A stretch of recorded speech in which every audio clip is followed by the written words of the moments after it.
Evidentemente este fin de semana la conversación entre los amigos, los vecinos, incluso cuando uno iba en la movilidad pública era la decisión de la presidenta Yanine Áñez y su anuncio de ir a la candidatura, de postular a las próximas elecciones del 3 de mayo. ¿Lo ha hecho bien? ¿Lo ha hecho mal? ¿Ha cometido un error? ¿Qué hay detrás de todo esto? ¿Habrá un proyecto partidista, un proyecto oportunista en el que tal vez está inmiscuido o inmiscuidas varias personas? Vamos a estar hablando de esto, analizando con dos personalidades del ámbito analítico y político, porque ellos también tienen que decir con relación a lo que ha pasado y esta decisión, en todo caso, que ha tomado la presidenta Yanine Áñez.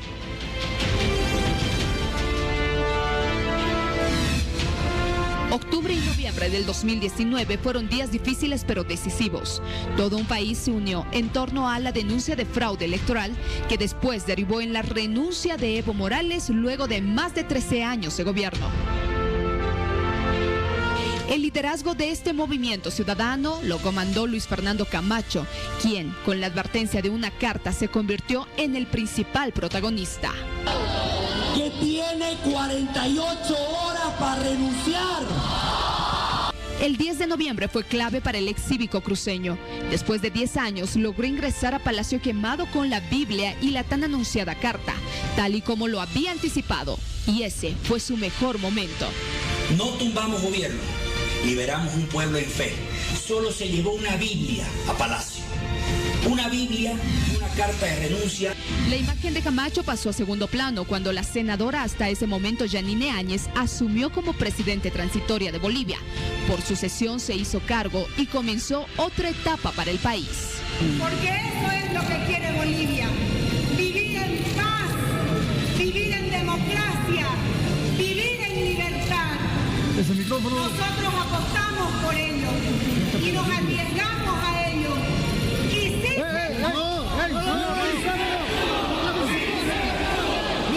Fue la segunda mujer en la historia de Bolivia en asumir el mando.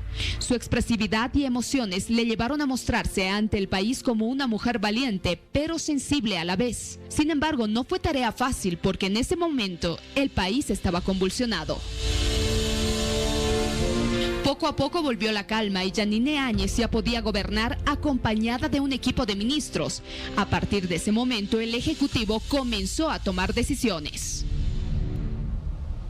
La gente aplaudió su trabajo, incluso no faltó los que creían que debía haber continuidad a su gobierno y la proponían como candidata. Sin embargo, otros le sugerían que no se deje llevar por el poder y que se vaya por la puerta grande una vez que se realicen las elecciones.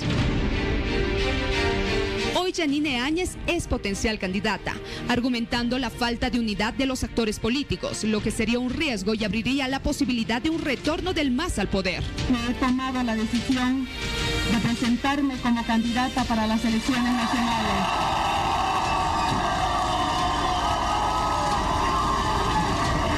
Sus oponentes la critican, mientras que ella hace reestructuraciones en el Ejecutivo y se alista para la campaña.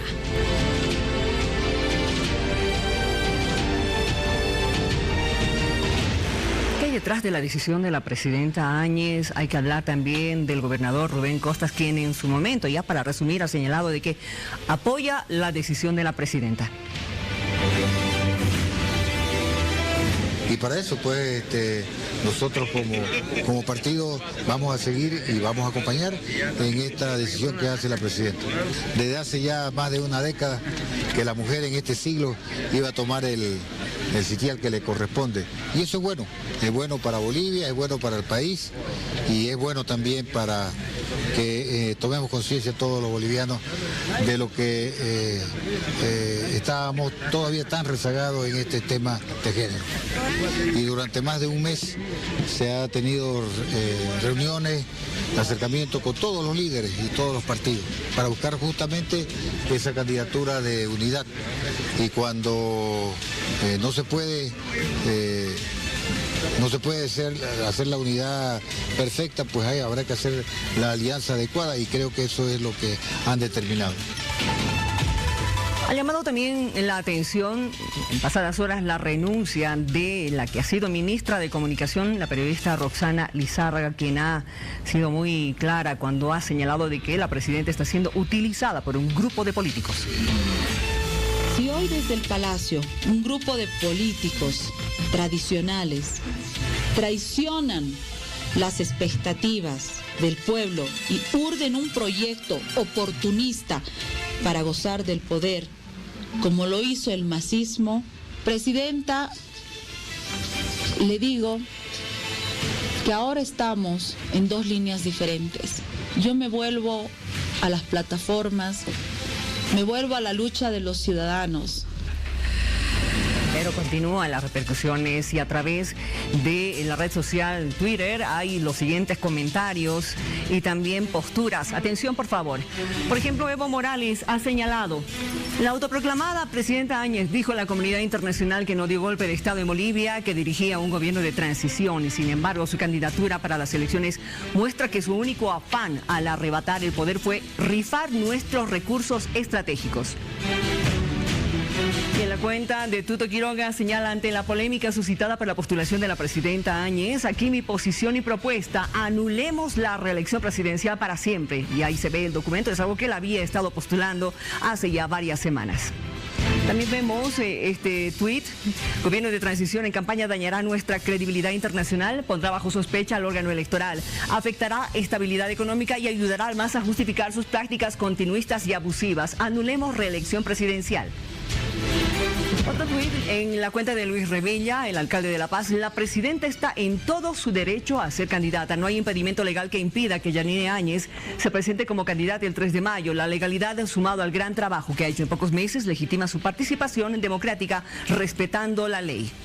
Continuamos en el Twitter. Samuel Doria Medina señala en diversas entrevistas a los medios nacionales y del exterior, dijo que no sería candidata. Además, fundamentó su decisión. Nada de eso había sido verdad. Ahora es candidata, lo que generó muchas opiniones de rechazo para hacer lo contrario a lo que prometió. Félix Pazzi señala que el tema de Yanine Áñez no es la angurria por el poder, sino es la Constitución, que no pone límites para que cualquiera, estando en el poder, se postule como candidato. Por eso es urgente la reforma de la Constitución. Tercer sistema volverá a la candidatura. Y en la cuenta de Waldo Albarracín señala: no se cuestiona ni el derecho ni la idoneidad de Yanine Áñez. Sin embargo, para el pueblo boliviano es muy importante el rol de la presidenta de transición. Pedimos desde el CONAVE que asuma una actitud patriótica en la búsqueda de la unidad y pacificación del país. Rubén dice: mi respaldo total a Yanine Áñez, y como demócratas vamos a acompañar esta decisión. Hace una década que la mujer está comenzando a ocupar el sitial que le corresponde. Gracias a ello, los bolivianos estamos viviendo uno de los cambios más importantes del país. Y Óscar Ortiz dice: felicidades Yanine Áñez por su valentía para postularse a la presidencia para la gestión 2020-2025. En los momentos más difíciles nos demostró su firmeza para pacificar el país y reconciliar a los bolivianos. A completar la tarea, juntos por la paz, la democracia y el futuro.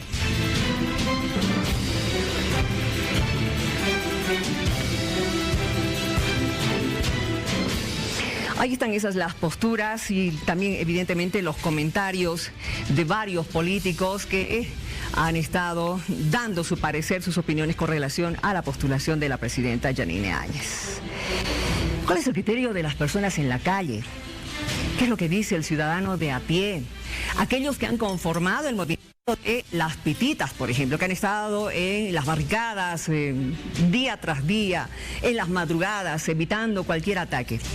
Ellos también tienen su criterio y más adelante estaremos tratando de escucharlos. Vamos a ver ahora a continuación lo que dicen nuestros invitados, porque esta noche tenemos a don Jorge Richter, que es analista político, con quien vamos a conversar. Además, es un gusto verte después de tantas semanas. Claro que sí, contentos de ver tu retorno también. Muchísimas gracias. Y también a ti, Israel Quino, analista constitucionalista, para que vayamos analizando lo que ha pasado. Los he estado viendo ya en diferentes programas, en diferentes medios. Creo que la percepción no ha bajado, ¿no? Con relación a lo que ustedes consideran que habría sido un error, tal vez lo de la presidenta Yanine Áñez. Jorge. Más allá de señalar si es o no un error, porque ese es un tema absolutamente subjetivo, sin lugar a dudas que Yanine Áñez debe pensar que está en lo correcto y el grupo que la apuntala también, son los efectos que esto produce sobre el escenario político y sobre los factores de poder que tenemos actualmente en Bolivia.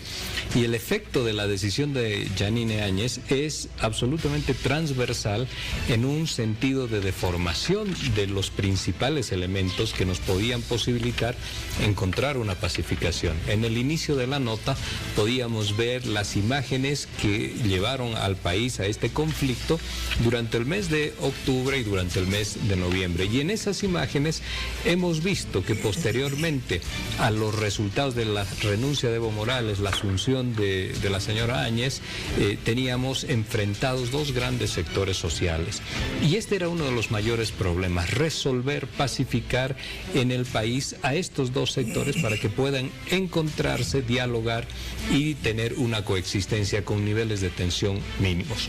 El primer elemento de la decisión de la señora Áñez es que ese diálogo ha quedado absolutamente postergado, no hay posibilidades de pacificar el país así, y esto en función de que ahora es ella un actor central de este panorama electoral y no va a poder convocar a un diálogo, no puede llevar adelante en persona un diálogo. Ese es un primer elemento. Un segundo elemento de la pacificación, es el proceso electoral. Y este proceso electoral ahora ha quedado profundamente desequilibrado.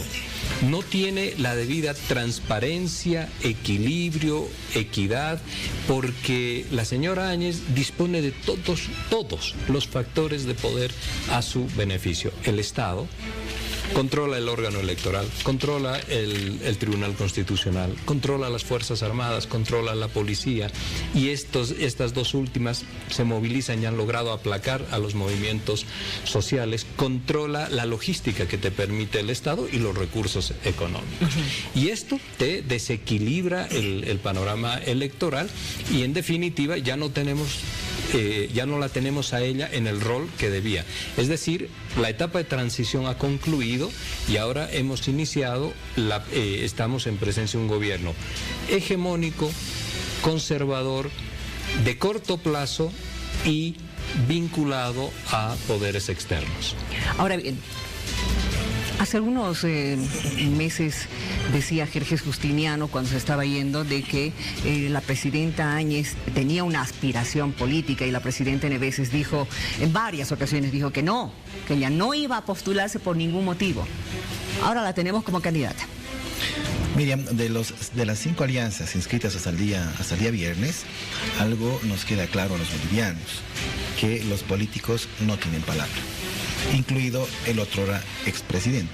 Creo que esa es una característica de los políticos en todo caso, ¿no? A partir, creo yo, de la reinstitucionalización electoral, de este nuevo tiempo en el que se convocan a elecciones, tras la crisis política, tras los momentos de zozobra que vivió el país, todos esperábamos que este proceso se iba a reencaminar en el marco de las reglas democráticas que nos permiten las leyes, el sistema del ordenamiento jurídico en el país.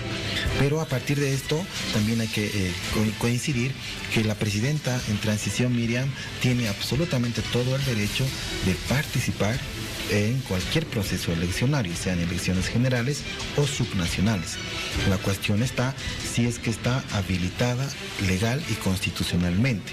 Y en esto va a tener mucho que ver tanto el Tribunal Supremo Electoral, cuyo presidente además es el delegado de la presidenta del órgano electoral, para ver si habilitan o no la candidatura del actual presidente en transición.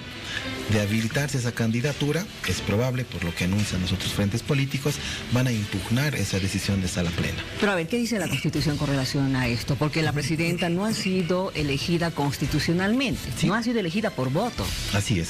Tras que en el caso que el Tribunal Supremo Electoral defina habilitar la candidatura de la presidenta Áñez, pues el recurso de impugnación de manera inicial o o en su defecto el recurso de nulidad, va a plantear cuando menos 3 observaciones. Primero, que ella no se encuentra en un proceso de reelección. Es decir, no puede beneficiarse del artículo 238.3 de la Constitución, la que plantea la excepcionalidad para que cualquier servidor público que postule un cargo no renuncie 90 días antes de su postulación, excepto el presidente y o la vicepresidenta. Esta excepción, Miriam, solo se aplica en concordancia al 168 de la Constitución, que permite un periodo de reelección por única vez. Sí. Es decir, si no habría el 168, no tendría que existir el 238.3 de nuestra Constitución. A partir de allí deberán interpretar. Pero ¿cuál es la condición?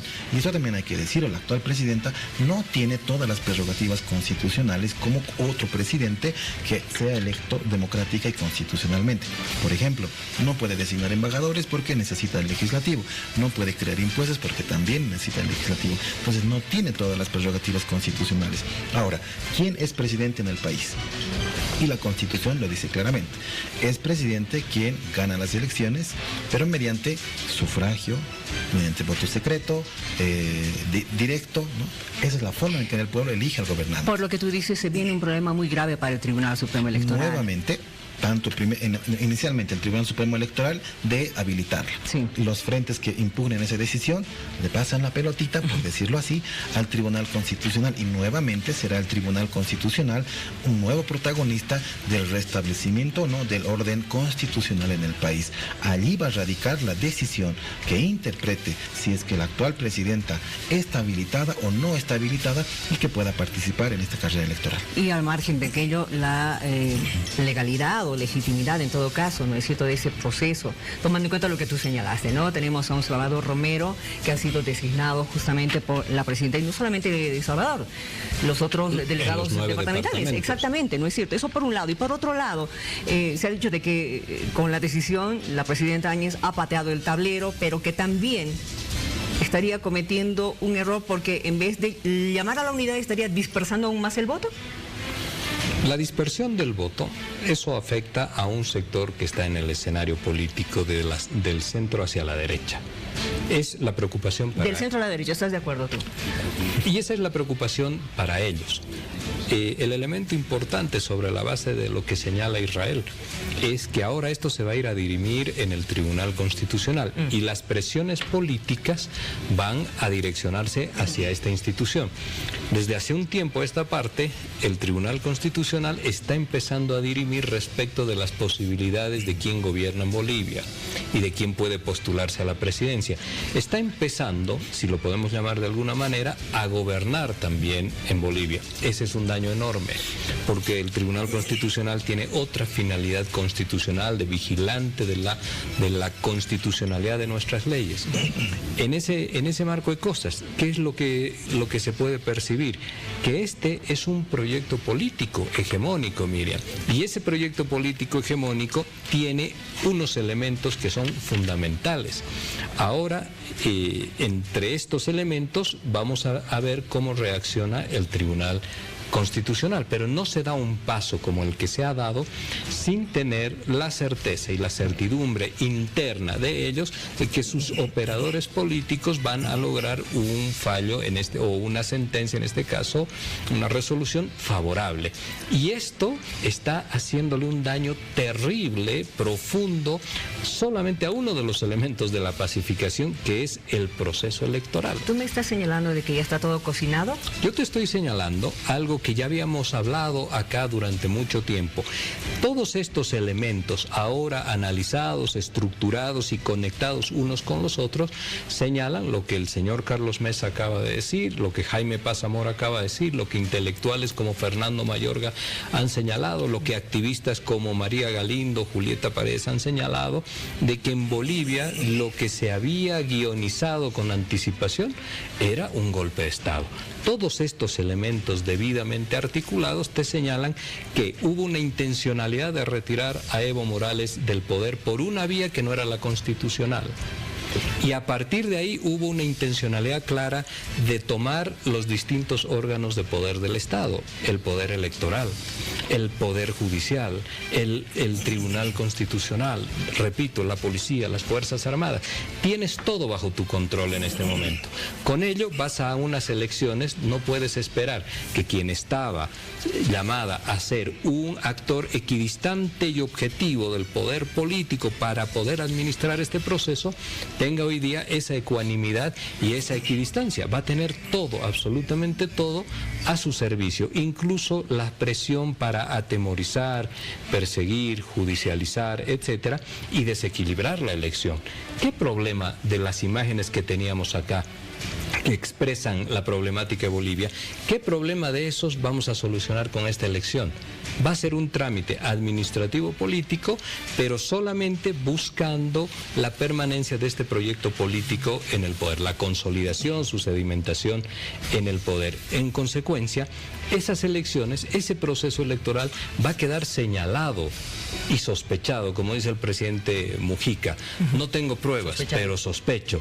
Ese proceso electoral va a quedar sospechado y su supuesta presidencia, si es que llegara ella a ganar, o quien gane, va a estar todos los años siguientes bajo sospecha. ¿Qué problema hemos resuelto, Miriam?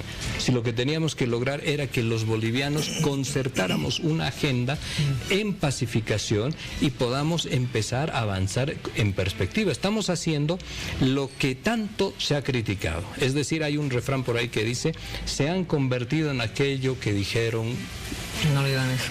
que dijeron combatir. Ahora son eso. Ahora, lo que dijo don Jaime Paz Zamora, y bien que me lo haces recuerdo, es, qué pena señora Yanine Áñez, ¿quién nos va a creer que no fue un golpe de Estado? Ha dañado sin retorno la credibilidad y el sentir de gran parte de los bolivianos. Hay un proyecto político detrás de todo esto, lo dijo Roxana Lizárraga también, un proyecto oportunista. ¿Qué se está queriendo defender? ¿Qué se está queriendo ocultar? ¿Qué es lo que tú consideras que hay detrás de todo esto que la ha llevado a la presidenta a ser candidata? Una primera precisión, Miriam, es sobre el rol que va a jugar el Tribunal Constitucional en estos días, después del 3 de febrero. Edward Lambert decía, el año 1921 en los Estados Unidos, cuestionaba el hecho de que las reformas laborales en pro de los trabajadores eran corregidas, observadas por el Poder Judicial. Y tiene un texto que dice el gobierno de los jueces. Aparentemente en el país nuevamente van a retomar, ¿no?, la decisión del poder va a recaer en los jueces, en el Tribunal Constitucional.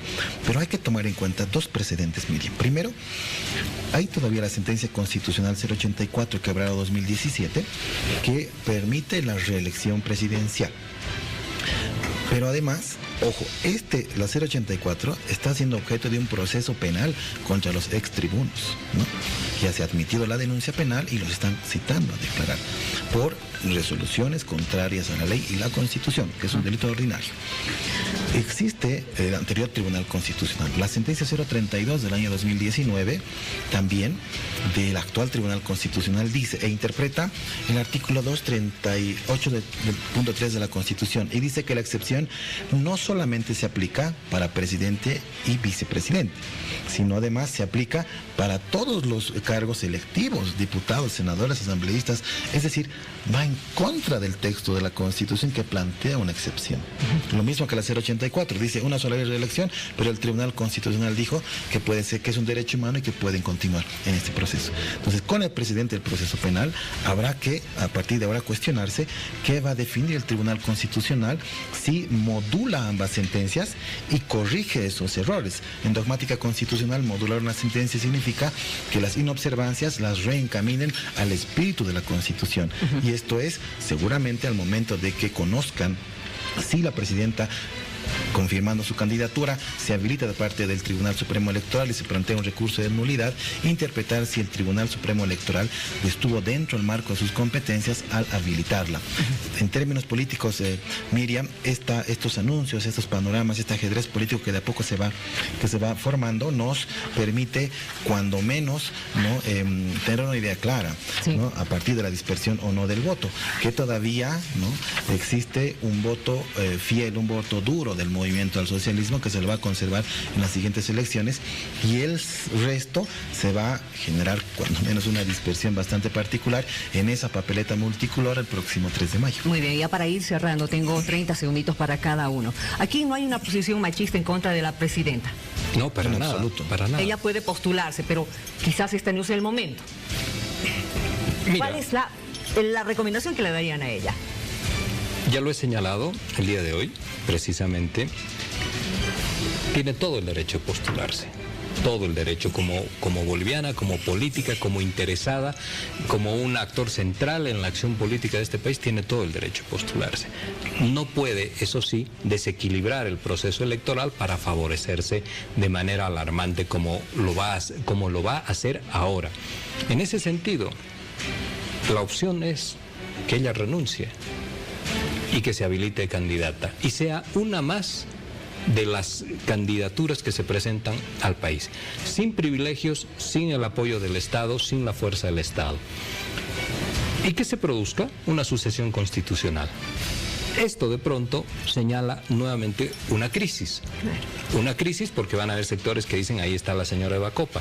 Muchos de los sectores del centro hacia la derecha estaban contentos con la señora Eva Copa y ante la posibilidad que ella pudiera tener el mando de la nación, tienen pánico. Entonces no era tan real esa salutación a la señora Eva Copa.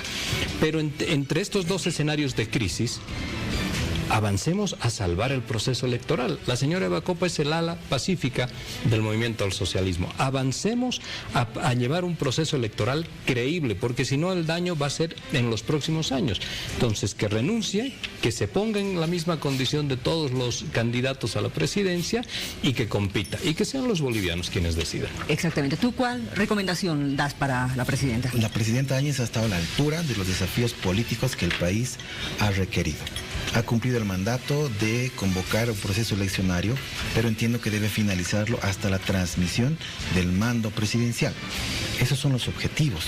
El 22 de enero pasado, a partir de su discurso, el mensaje a la nación, dijo algo muy importante, que es un logro de la gestión de la presidenta Áñez, que es el 10% para salud. Algo importante, una deuda histórica además, que en 14 años de gobierno no se ha resuelto, al igual que la justicia. Pero creo que es momento de la reconstrucción del poder con reglas democráticas transparentes, pero además sin uso ni abuso del poder político. Cuidado que el próximo análisis del Tribunal Constitucional en este ajedrez político sorprenda con un mate antes que con un jaque. Muchísimas gracias. Ha estado con nosotros el doctor Jorge Richter, analista político, y el doctor Israel Quino, analista constitucionalista. Como siempre, un gusto escucharlos.